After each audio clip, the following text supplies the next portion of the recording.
వచ్చిందన్న ఆ ఫలాన్ని ఎవరు అనుభవించాలి? కష్టపడ్డ కార్యకర్త అనుభవించాలి. వాడేవాడు సార్ అంటున్నా.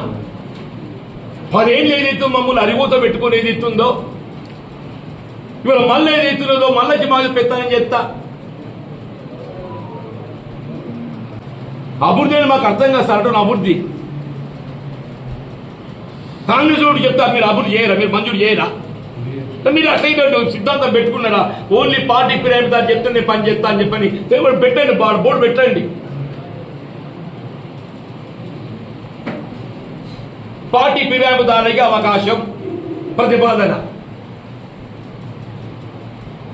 అట్లయినా కాంగ్రెస్ పార్టీ పెట్టుకున్నది ప్రభుత్వం కాదు సార్. రాజకీయంగా క్లారిటీ ఉండాలి.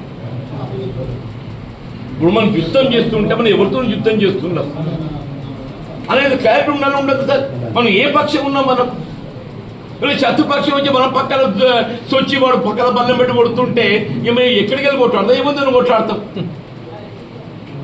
మన ప్రత్యర్థి వచ్చి మనం పక్కన వచ్చేది ఇస్తుందో పక్కలో బల్లం పెట్టి కొడుతుంటే నువ్వు ఎట్లా ఎవరిగా కొట్లాడతావు? అభివృద్ధి అంటే ఏంటి? మీరు పార్టీ ఫిరాయించడం చెప్తే అభివృద్ధి చేస్తాం తప్ప మీరు చెప్తే చేయరా? అంటే మాకు కనీసం ప్రతిపాదించే ఆలోచన లేదు సార్. మాకు కాంగ్రెస్లో తెలివిలేదు రాజ్యం ఎట్లా చేయాలను. కాంగ్రెస్లో తెలివిలేదు సార్ రాజ్యం ఎట్లా చేయాలను. మాకు ఎట్లా పొట్టు నింపుకోవాలో మాకు తెలియస్తారంటూ నేను మొత్తం చైతన్య నియోజకవర్గం ఏదైతుందో వాడు ఎవడో అదేంటి builders private limited, Gauri Shankar infra builders private limited, Gauri Shankar infra builders private limited. వాడు పొట్ట నింపాలి. వాడు ఎవరు సార్ అడుగుతున్నాను? దయచేసి ఒకటి పెట్టండి. Who is this Gauri Shankar infra builders private limited?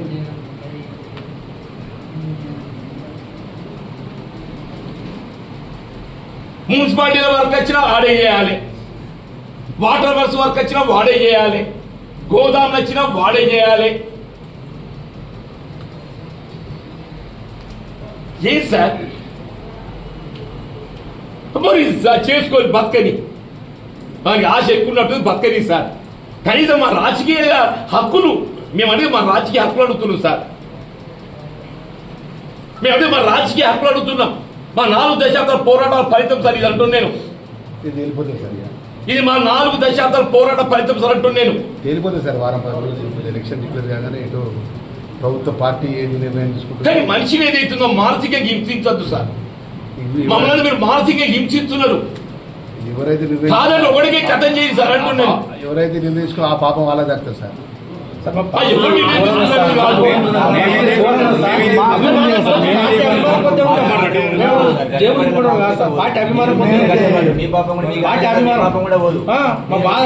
Elected MLAs మీకు విశ్వాసం లేదు మనకి ఎంత కనబడుతుంది?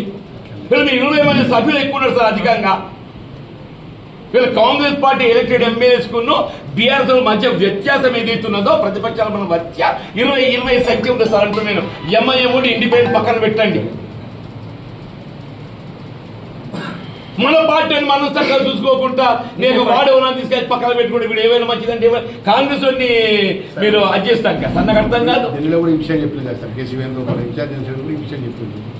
పార్టీ ఎందుకు తీసుకోవాల్సి వచ్చిందనే విషయంలో గంగది నువ్వే నన్ను చేసింది ఇట్లా. శ్రీధర్ బాబు గారు నన్ను సత్యం చెప్తున్నా. మానసిక హింస గురి కావడానికి కారణం ప్రధానంగా శ్రీధర్ బాబు గారు 1 లక్షల మరి ఇల్లు ఇస్తారని చెప్పండి. ప్రాబ్లం చెప్తున్నాను. ఆల్రెడీ తెలిపిస్తుండే ఒట్టి నన్ను ఏదైతుందో ఆ మేకలుగా ఇట్లా బలిచ్చినట్టు ఇచ్చినట్టుండే.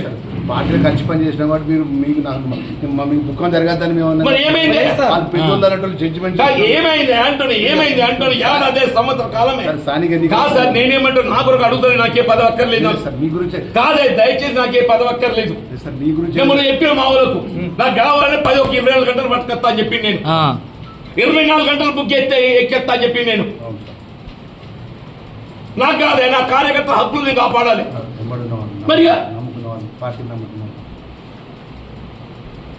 అన్నా రాజశేఖర రెడ్డి ప్రతిపక్ష నేత పాదయాత్ర ఎట్లా నడిచామన్నా?